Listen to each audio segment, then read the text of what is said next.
Today on the podcast, I'm joined by a business mentor of mine. She's the founder and creator of ShiftCo, an online community for conscious business owners. She's an award winner and author and has a passion to serve. She says it's not what I do that matters, it's how I do it. Terri has an incredible story of resiliency, a purpose to inspire potential, and she's launched, owned, sold, rebranded, or turned around more than 40 brands, and now serves as a well-known advisor to leaders seeking to accelerate growth. She has been a tremendous support in helping me over the past year grow both personally and professionally. Today in our conversation, she shares personal stories from her life that I know are going to inspire you. They were catalysts for her in doing the work she does today, and maybe more importantly, how she goes about doing the work she does today. You will get to see and hear about the servant leadership style she brings to the table, which I have witnessed but had never actually talked to Terri herself about it. And we also talk about a new concept around time that she has created and been experimenting with. And I think you are going to love that. With no further ado, it is my honor and privilege to introduce you to Terri Maxwell. I'm Carla Reeves, and this is Differently, a podcast where we explore the ins and outs of what becomes possible when we're willing to think, do, and show up differently to the moments of our everyday lives. Hey, Terri, welcome to Differently. I'm so excited to have a conversation with you. It's great to be here, and I'm so proud of what you've built. I mean, the Differently podcast, I listen to the episodes. They're amazing. Thank you. I appreciate that.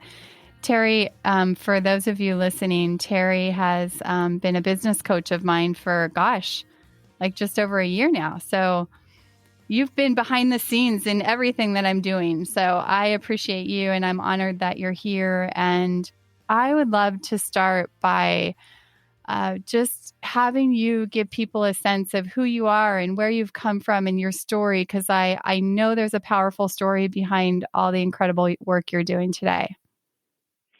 Yeah, so I grew up in an impoverished situation in a 600 square foot trailer with, as hard as it is to hear, rats and roaches. It was really bad. And both my parents were raging alcoholics, and I was abused in every way possible.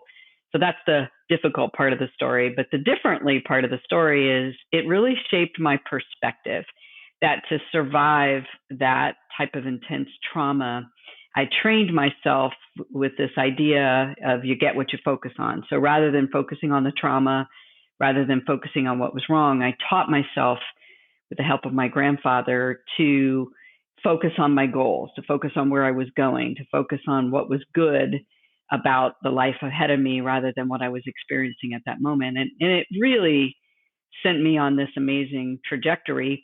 I went a little too far with it, and I became very obsessed about success. And I think that part, I had a very successful corporate career and then became an entrepreneur. But I remember shifting where I realized I was going from being a survivor to a thriver. And I know you talk about thriving all the time, so you'll understand this, but the shift was that I stopped needing external results to tell that little girl that she was good enough. And I began to focus not so much on success, but really on significance. How can I make a difference? How can I give back? And how can I use these amazing lessons that I had to go through a lot of perseverance to uncover? How can I use them to do good in the world? And that's basically what the last 15 years of my life has been, is thriving by using difficulty and challenges to do good. It's such a powerful story.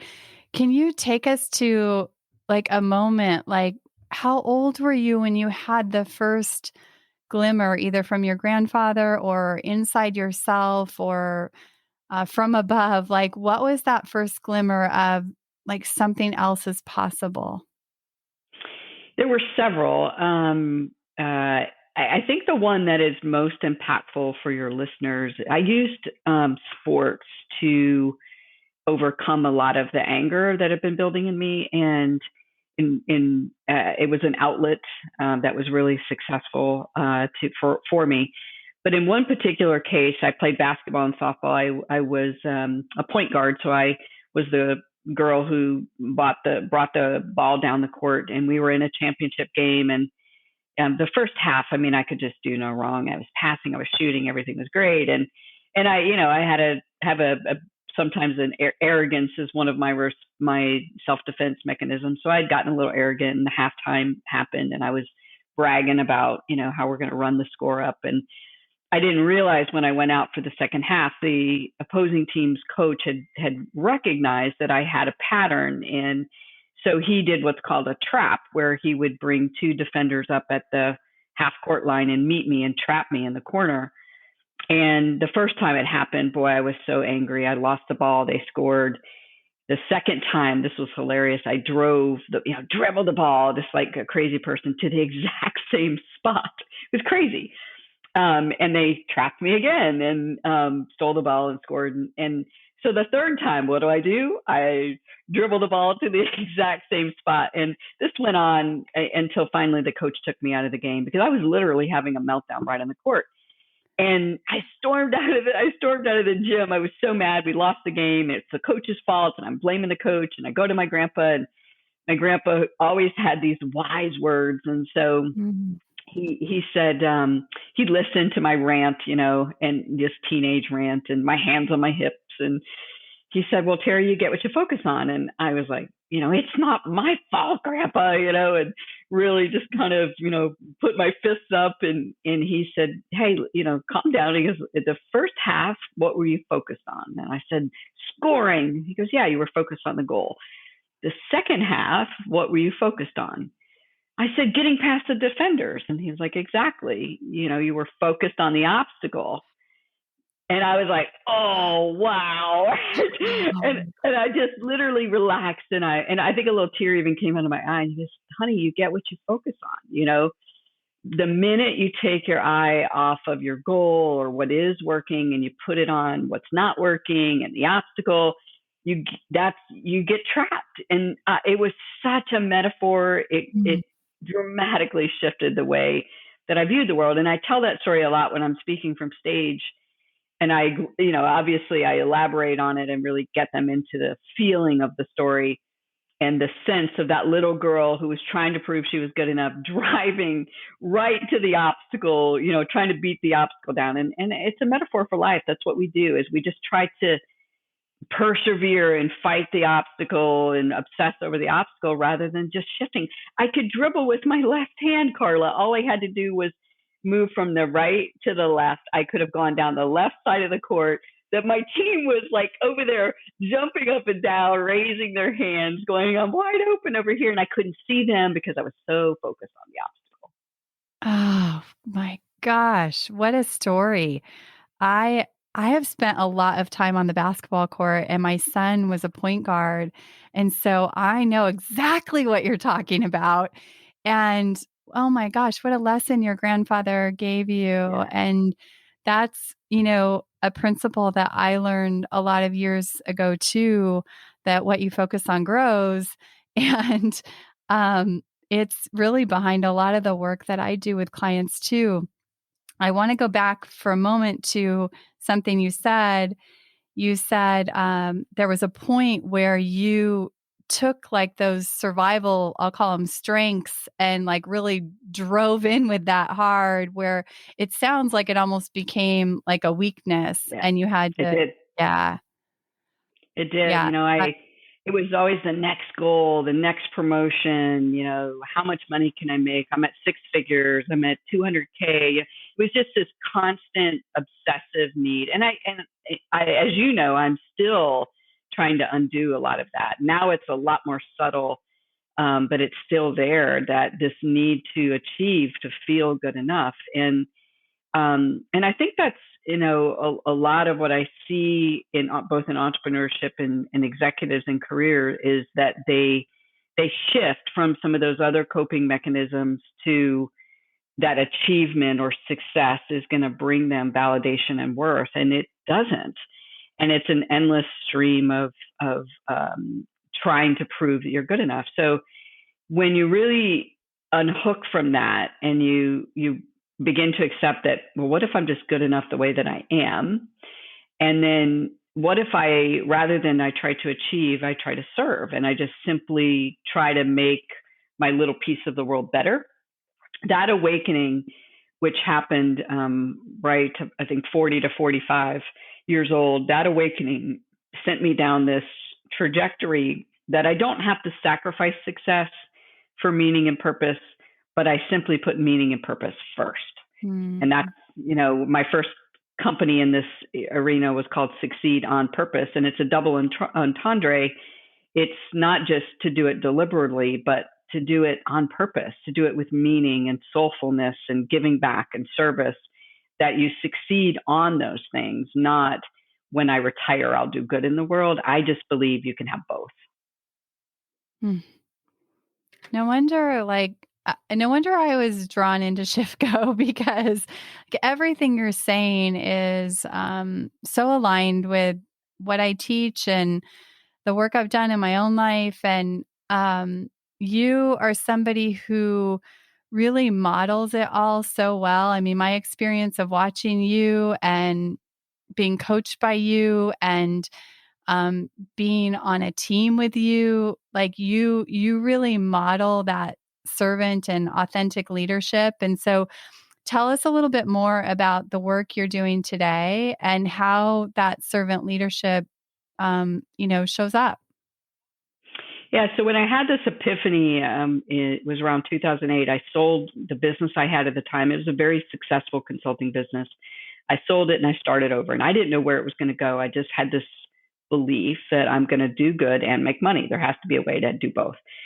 So the first concept I set up was Succeed on Purpose, and that has been very successful. But some of our clients, so we serve both people in transition, they're trying to change their life, they're trying to be more confident, blah, blah, blah. Some of them were entrepreneurs, and the entrepreneurship side started growing. And about 4 years ago, several of my clients through Succeed on Purpose said, hey, these methods that you have, we really need to turn these into a conscious entrepreneur community based on these methods. And I was like, yeah, someday I'll get around to that. And then just over 2 years ago, the one or two of them said, we'll put up the money. Like, we're so serious about this. We'll put up the money to make this happen. Because you learn differently in community. And I had learned that community is really about connection, vulnerability, and you learn differently in community. So I said, okay, let's do it. So we started ShiftGo. And as you know, it's a community of amazing people that want to grow their business, but they want to grow a business that makes the world better.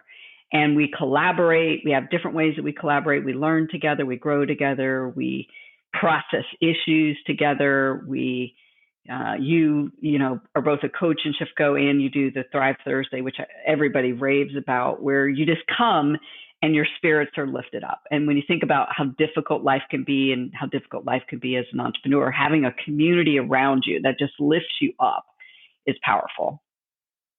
Yeah. I know I have told you that. So I joined ShiftGo, I think it was like March of 2020, right when we had everything went virtual. And I had done a lot of networking over the years, and I don't know that maybe I joined a couple virtual groups, but never really got too engaged. And I think I told you my pattern of fitting into groups was, I get to a certain point and I have that, it's time to go. These aren't my people. I'm not making a contribution, all of that. And I intentionally made a choice to stay when that happened this time with ShiftGo. And it's been like a year and a half. And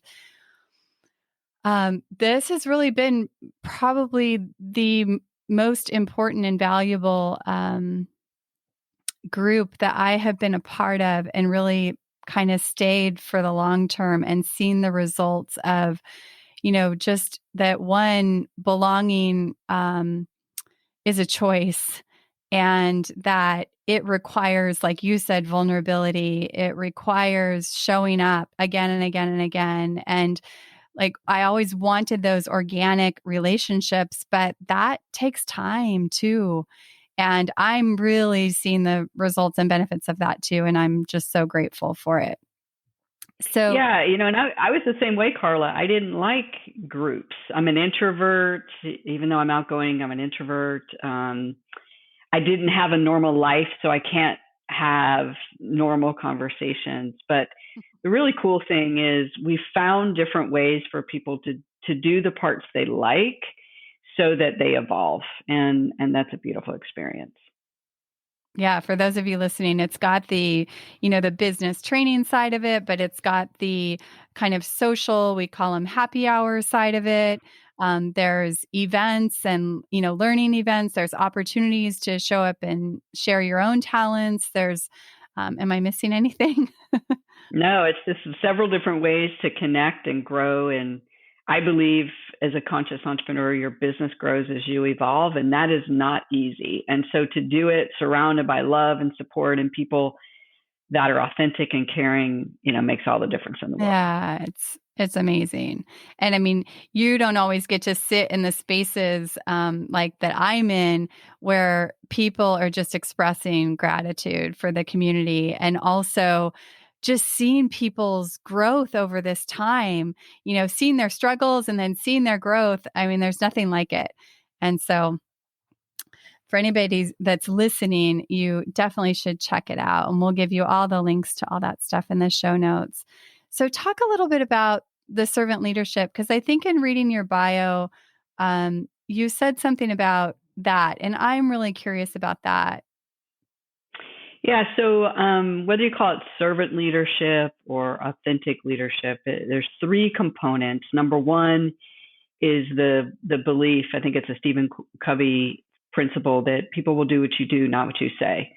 So as a leader, you can't say to your employees or your family or whoever it is that you're the leader for, I want you to live this way. You have to do it. And I know this year has been a year for me to work on well-being and health because I had to let that go. And it's like, I can't advocate, that you should live your life a certain way unless I'm doing that. So that's number one, that people will do as you do, not as you say. So if you want people to learn and grow, then you need to be committed to learning and grow. So that's principle number one.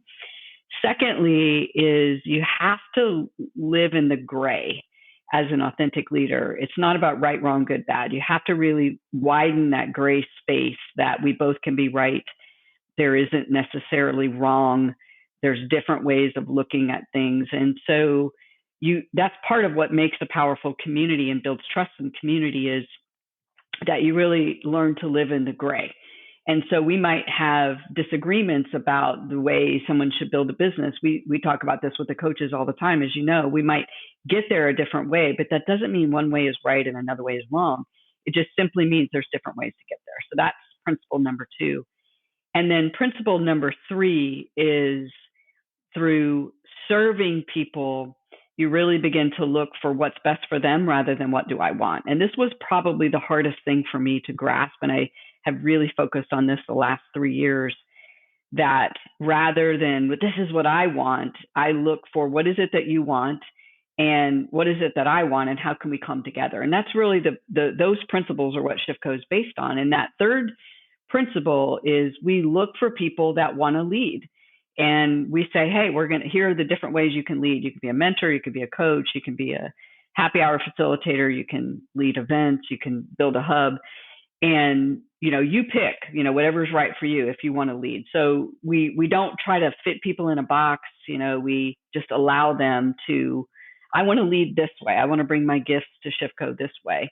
And we just let them go down the paths that they want to rather than, trying to force some type of inorganic outcome. We just let it happen organically by being keenly aware of what it is that people really want. And so when you really bring those three principles together, it creates a culture of servant leadership or authentic leadership.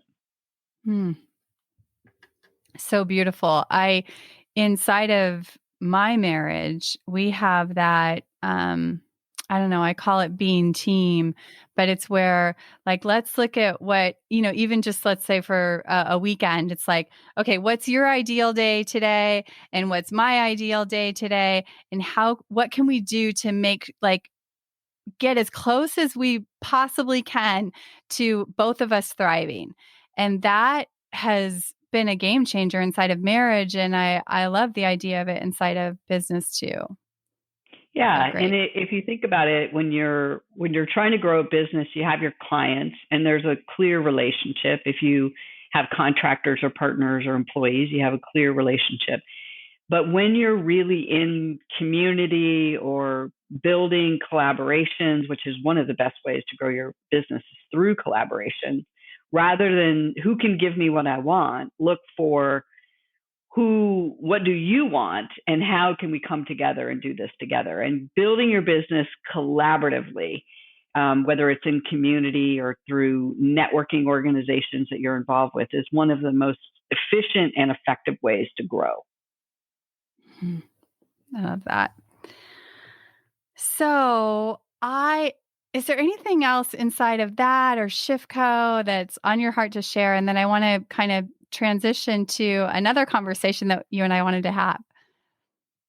No, I think people, if they want to learn about it, we do lots of free training. It's on our website. They can check it out, and we're very giving with our training and our knowledge because we really just want to help people. Oh my gosh. When I joined, I was like, I get what for what? Like, this is unbelievable. I mean, talk about modeling what you just described. Like I was on the other end experiencing that, and it was mind blowing. So Yeah.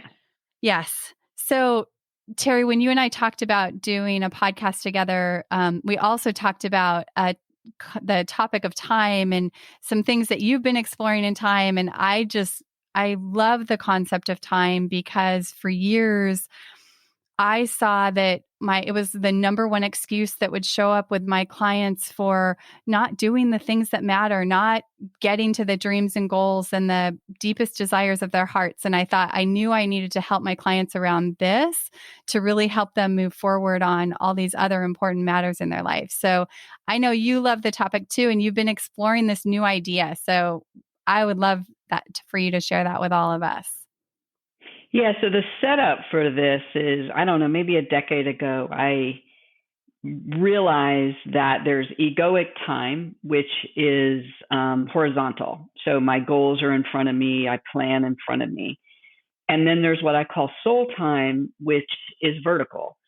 And so the soul, we're really growing into the things that we want, the challenges that we had. You can even feel this in your body. You can stand up and put your past underneath you rather than behind you. And the past is the rock on which I stand. And the first time I did that and I felt that, I was like, whoa, I'm not running from my past. The past is the rock on which I stand. That is powerful. And then I would lift my arms up rather than thinking about my goals in front of me. I would lift my arms up and just realize that my soul was growing in to my desires and my goals. And that orientation was game changing for me about 10 years ago, around the time that I was moving into this purposeful work. But lately, I've recognized that, I feel like I've really learned this soulful appreciation of time, how time works from the soul's perspective. But I noticed I still would get into these busy cycles because I've got a lot going on. I have a lot of companies and I would get busy. And so I started going, there's got to be another way. And I really just kind of leaned back into that soulful expression of time. And I developed this idea of what I call mine, MINE, mine to do. And so, we all were busy. We were always writing to-do lists. I keep mine on my phone. And so what I would do is every morning I would look at that to-do list and I would open up my phone and I would say, okay, which of these things are truly mine to do? Sometimes they can be outsourced. Sometimes they're really, I can turn them over to that higher power and say, this is on you. I can't get to this right now. This is on you. I need you to take care of this. And I really leverage my faith and my soul to really bring those things into being. And what I found is my to-do list shrunk dramatically. That when I really looked at truly what is mine to do, it's mine to do if it serves, it's mine to do if it moves my business forward. But if it doesn't meet those two standards, then I either turn it over to that higher power or I take it off the to-do list. And so although I've got multiple companies that I run, my to-do list each day, I cut it almost in half because almost half of the thing on the to-do list are not mine to do. They're really just something I need to trust the higher power to bring to me, or there's something that really doesn't need to be done. It's not going to move my business forward. And I've been shocked at how much more time I've created by not being so busy and just simply focusing every day on what's mine to do. Mm. I think this is such a powerful concept. There's a concept that I teach inside of my work with clients that I call it your domain of responsibility. But it's like I'll have them draw a big circle and then a little circle inside of the big circle. And I'll have them write down like all of the things they're truly responsible for on the small circle. And then we in the larger circle, we look at all the things you're doing that are not within your domain of responsibility. And it's an incredible place to harness so much emotional and mental time and energy for people. So there's a synergy between what you're talking about. But what I would love for you to do, walk us through a little bit like the steps that you take, because I really like this idea. Like you make the list on the, like, let's say you Yeah. make a list today. Throughout the day, we're thinking of things to do, right? And I just add them to the list. And then I get myself into that energetic vibration of time, soul experiencing time, where I'm really present. I'm feeling the past behind me, so I'm not running from the past. I really feel myself evolving into the future. And then I look at that list and I say, okay, what is mine to do today? These things here are really just emotional reactions. Like I love the two circles. Like they're not really mine to do. I'm reacting to something. I'm taking on too much responsibility. These are things I just need to trust. And I don't need to go, run out and try to make something happen. I just need to trust. So they come off the list. These are things that are busy work, task oriented, but they're not going to really move my business forward. So I take those off the list. And then I usually end up with what I call 3 good moves, 3 really good things that day that are going to move my business forward that are mine to do. And the rest of them, come off the list or get moved down or get assigned, or I just say, you know what, universe, whatever you believe that higher power to be, I need you to solve this for me because it's not mine to do. And I end up with every day 3 good moves to move my business and or my life forward, and that's what I focus on. I love this idea because I think that we just get, and I know from my past, like can just get so caught up in the cycle of busyness and just like doing and being busy without intention behind it. And people think that they have no space to do the things that really matter because of this. And in reality, there's all like it doesn't require doing more, or like you said, getting to someday. It's available right here and now when you start to get really intentional, and your process really is a really simple way of just testing it out, try it out, experiment with it, and see what happens. I just went through, I'm a paper to-do list person, and typically I have like way too many sticky notes and notes. I have ideas all the time. I think you're like this too. Totally. And sometimes I don't even know where to put all my ideas. And so I end up like consolidating everything at the end of the week and clearing off my desk and trying to put it somewhere. But I finally found a tool that works for me, and I've got all these notes in a place, and I'm feeling so much relief and freedom and capacity to be creative, because I'm not bogged down by all of these lists and to-dos.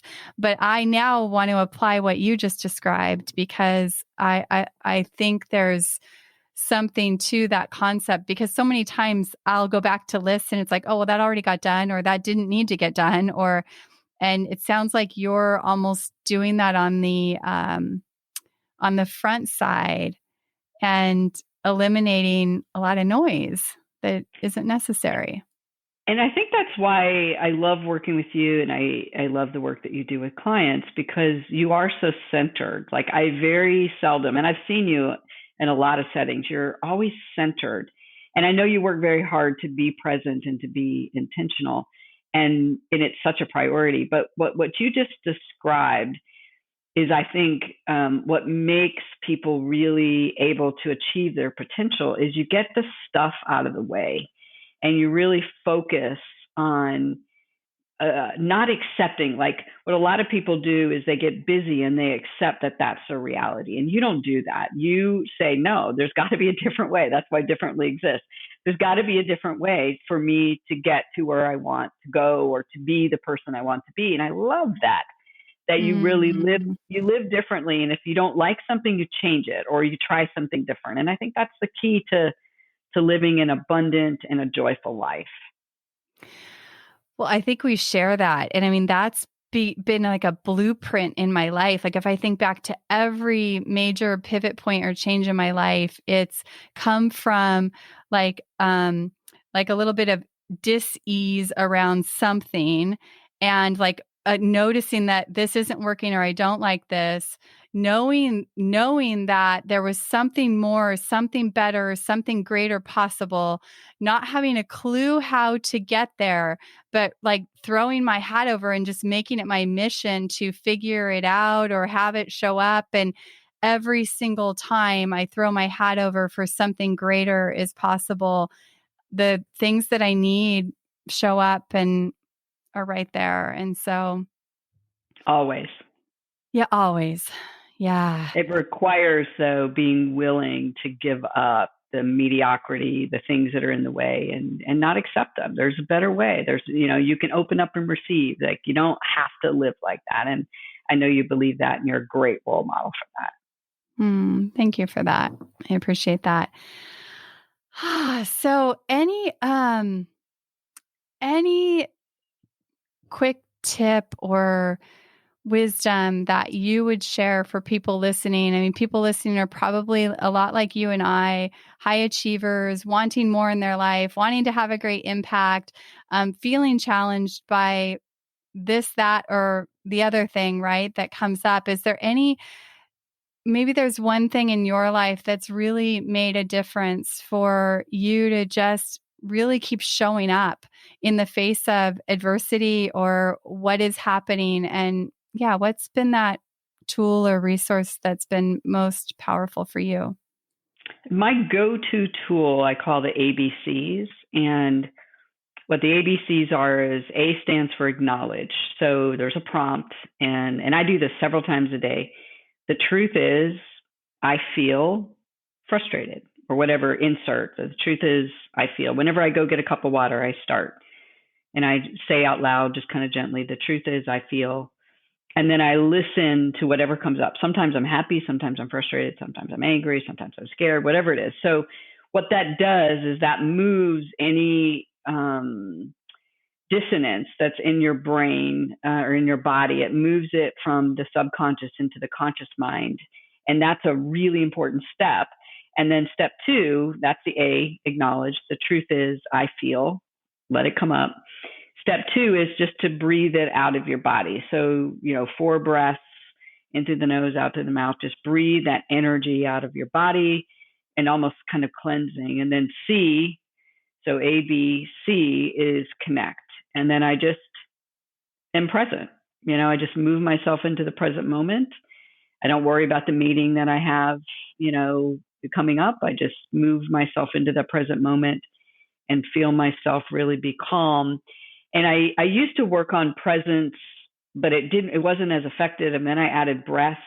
It helped, but I would still not be able to really completely move into the present until I added that A. And what I found is, by doing it in that order, acknowledge what I'm feeling or thinking. The truth is, I feel. The truth is, I think. The truth, I'm worried about, whatever that is. It moves it into the conscious mind. So when I breathe, I'm breathing it out. And the breathing makes it easier, just 4 breaths into the nose, out to the mouth. And then when I do those two, A and B, I can easily move into the present moment. And I just do that 3, 4, 5 times a day. And it's proactively done. So I don't wait until I'm in a stressful moment. I do that throughout the day proactively. Acknowledge, breathe, connect. And that's my go-to tool. It's really like simple things, right? And the present moment is, I learned this over and over and over again, that everything I truly want, it really does live in just the present moment. And how often we're just lost in our head in the future, in the past, or creating problems that don't exist. So good. One last question for you is what does differently really mean for you in your life? So when you talked about doing this, I was so excited, and I've really enjoyed the shows that you've had, because people accept things, and they accept relationships that don't work for them, jobs that don't work for them, business challenges that aren't taking them where they need to be. And differently is doing something different. In order to get what you want, you have to be willing to do something different. I have several quotes about that I frequently say. When you face your fear, you grow your faith. In order to get what you want, you have to be willing to do something different. So the idea of differently is you don't have to keep doing what's not working. If you're not happy, identify why you're not happy. Tell yourself the truth. The truth is, I'm not happy because. Tell yourself the truth, and then look for a different way to get there. And like you said, when you really open yourself up to differently, the way comes to you. It comes knocking on your door. So good. Terri, I loved this. So fun to hang out with you in this way. And I just thank you so much for the support you've given me, for the work you're doing in the world, for the leadership that you model. It makes my heart so happy to see people out in the world, like really standing in their words, standing behind, what they really do, and just having integrity. It's so important. And I just thank you for that. Well, thank you as well, Carla. Thank you for being part of our team and the difference that you're making. I can't wait until I see all those live events coming back, because you're such a great speaker. And if anybody's listening that needs a speaker, Carla's phenomenal. And, you make such a difference in your clients' lives. So thank you for the work that you're doing as well. Awesome. Have a beautiful day. Okay. Bye-bye. Thank you for tuning in to this episode of Differently. I hope it stirred your thinking, and I invite you to take one inspired action from something that stood out to you. If you love listening to this podcast, may I ask you to leave a review in Apple Podcasts. These mean so much to me, and I read every one. They are a great source of fuel for me as I am creating these episodes. If you want to hear more conversations like this, hit follow or subscribe on your favorite podcast app and help me spread the word. If this episode could impact someone you know, please share it and pass it along. Remember, new episodes drop weekly. See you next week.